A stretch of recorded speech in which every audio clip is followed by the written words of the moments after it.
ಎಲ್ಲರಿಗೂ ನಮಸ್ಕಾರ. ಕನ್ನಡತಿ ಗೃಹಿಣಿ ಕೈರುಚಿಗೆ ಸ್ವಾಗತ. ನಾನೊಂದು ಬೌಲ್ ತೊಗೊಂಡಿದ್ದೀನಿ. ಅದಕ್ಕೆ 1 ಗ್ಲಾಸ್ ಹಾಲು, ಅದೇ ಗ್ಲಾಸ್ ಮೆಜರ್ಮೆಂಟ್ನಲ್ಲಿ ಅರ್ಧ ಗ್ಲಾಸ್ ಮೊಸರು. ಕೇಕ್ ಮಾಡೋದಕ್ಕೆ ಇದು ರವೆ ಕೇಕು. ಅದೇ ಗ್ಲಾಸ್ ಮೆಜರ್ಮೆಂಟಲ್ಲಿ 1 ಗ್ಲಾಸು ರವೆ, ಅರ್ಧ ಗ್ಲಾಸು ಸಕ್ಕರೆ, ಎಲ್ಲ ಒಂದೇ ಮೆಜರ್ಮೆಂಟ್ನಲ್ಲಿ ಅಳತೆ ಮಾಡಿ ಇಟ್ಕೊಂಡಿರೋದು. ಇದು ಎಲ್ಲನೂ ಹಾಕಿದ್ದೀನಿ ಒಂದೇ ಬೌಲ್ಗೆ. ಈಗ ಕಲರ್ ಹಾಕ್ತಾಯಿದ್ದೀನಿ. ಈಗ ಎಲ್ಲ ಹಾಕಿದ್ದಾಗಿದೆ. ಈಗ ಅದನ್ನ ನಾನು 1 ಸ್ಪೂನ್ ತುಪ್ಪ ಹಾಕ್ಕೊಳ್ತೀನಿ. ಅದಕ್ಕೆ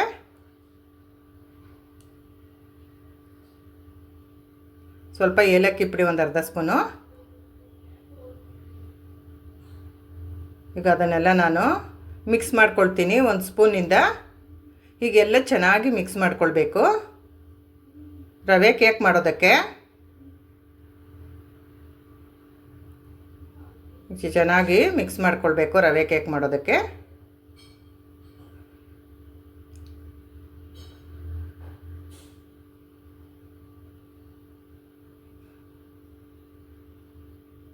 ಇದನ್ನೆಲ್ಲ ನಾನು ಚೆನ್ನಾಗಿ ಮಿಕ್ಸ್ ಮಾಡಿ ಇಟ್ಕೊಂಡಿದ್ದೀನಿ. ಮರೆಯದೆ subscribe, like, share and comment ಮಾಡಿ. ಬೆಲ್ ಬಟನ್ ಪ್ರೆಸ್ ಮಾಡಿ. ಆಗ ನೋಟಿಫಿಕೇಷನ್ ಬರುತ್ತೆ. ಎಲ್ಲ ವೀಡಿಯೋಗಳು ಮೊದಲಿಗೆ ಬರುತ್ತೆ. ಆಗ ನೀವು ಎಲ್ಲ ವೀಡಿಯೋಗಳನ್ನು ಮೊದಲಿಗೆ ನೋಡಬಹುದು. ಈಗ 5 ನಿಮಿಷ ಬಿಟ್ಟಿದೆ. ಅದು ಎಷ್ಟಾಗಿದೆ. ಈಗ ಅದಕ್ಕೆ ನಾನು ಈನೋ ಪೌಡರ್ ಹಾಕ್ತಾಯಿದ್ದೀನಿ.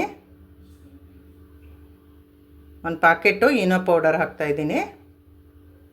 5 ನಿಮಿಷ ರೆಸ್ಟ್ ಮಾಡಿದ್ದಾದಮೇಲೆ ನಾನು ಅದಕ್ಕೆ ಈನೋ ಪೌಡರ್ ಹಾಕ್ತೆ. ಈಗ ಅದಕ್ಕೆ ಒಂದು ಸ್ವಲ್ಪ ಅದನ್ನು ಮಿಕ್ಸ್ ಮಾಡೋದಕ್ಕೋಸ್ಕರ 1-2 ಸ್ಪೂನು ಹಾಲನ್ನು ಹಾಕಿದ್ದೀನಿ. ಹಾಕೀಗ ಅದನ್ನು ನಾನು ಚೆನ್ನಾಗಿ ಮಿಕ್ಸ್ ಮಾಡ್ಕೊಳ್ತೀನಿ. ಈಗ ಚೆನ್ನಾಗಿ ಈನೋ ಹಾಕಿದ್ಮೇಲೆ ಈಗ ಚೆನ್ನಾಗಿ ಮಿಕ್ಸ್ ಮಾಡ್ಕೊಳ್ಬೇಕು. ಈಗ ಚೆನ್ನಾಗಿ ಮಿಕ್ಸ್ ಮಾಡ್ಕೊಳ್ಬೇಕು.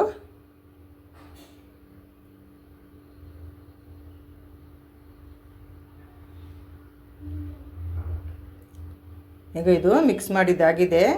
ತುಪ್ಪ ಸವರಿ ಇಟ್ಕೊಂಡಿರೋ ಅಂತಹ ಒಂದು ಬೌಲ್ಗೆ ನಾನು ಇದನ್ನ ಹಾಕ್ಕೊಳ್ತಾ ಇದ್ದೀನಿ.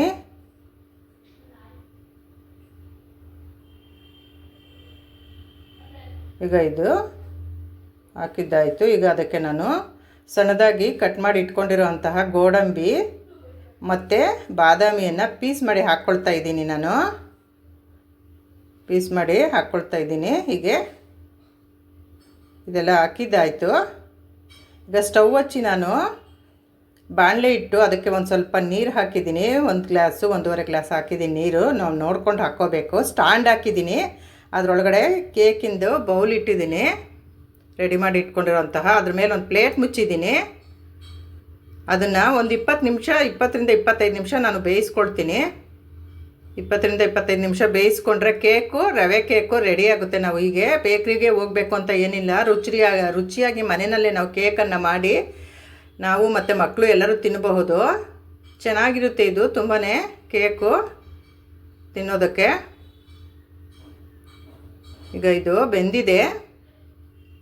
ಒಂದು ಫೋರ್ಕನ್ನು ನಾನು ಅದರಲ್ಲಿಟ್ಟು ನೋಡಿದ್ದೀನಿ, ಅದು ಅಂಟೋದಿಲ್ಲ. ಆಗ ಅದು ಬೆಂದಿದೆ ಅಂತ. ಈಗ ತಣ್ಣಗಾದಮೇಲೆ ನಾನೀಗ ಇದನ್ನು ಒಂದು ತಟ್ಟೆನಲ್ಲಿ ಇದನ್ನು ಹಾಕ್ಕೊಳ್ತಾ ಇದ್ದೀನಿ. ಕೇಕು ಈಗ ನೋಡಿ, ಇದು ಎಷ್ಟು ಚೆನ್ನಾಗಿ ಬಿಟ್ಕೊಂಡಿದೆ. ಕೇಕೆಲ್ಲ ಚೆನ್ನಾಗಿ ಬಂದಿದೆ. ಬಾದಾಮಿ ಗೋಡಂಬಿ ನೋಡೋದಕ್ಕೂ ತುಂಬ ಚೆನ್ನಾಗಿ ಕಾಣ್ತಿದೆ. ಇದನ್ನ ನಾನು ಕಟ್ ಮಾಡ್ಕೊಳ್ತೀನಿ.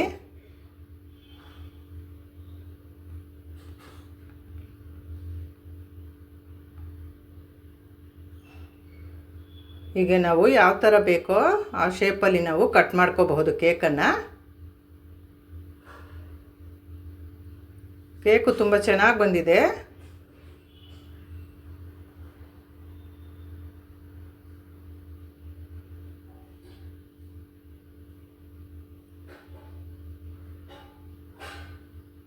ಕೇಕ್ ನೋಡಿ ತುಂಬ ಚೆನ್ನಾಗಿ ಬಂದಿದೆ, ಸಾಫ್ಟಾಗಿ.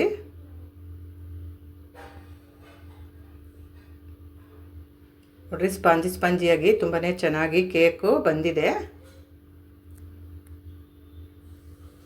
ಹೀಗೆ ನಾವು ಮನೆಯಲ್ಲೇ ಮಾಡಿಕೊಂಡು ಕೇಕನ್ನು ತಿನ್ನಬಹುದು. ಸ್ಪಾಂಜಿಯಾಗಿ ಬಂದಿದೆ ಕೇಕು. ನೋಡೋದಕ್ಕೆ ತುಂಬ ಚೆನ್ನಾಗಿ ಕಾಣ್ತಾ ಇದೆ. ಟೇಸ್ಟೂ ಅಷ್ಟೇ ಚೆನ್ನಾಗಿರುತ್ತೆ.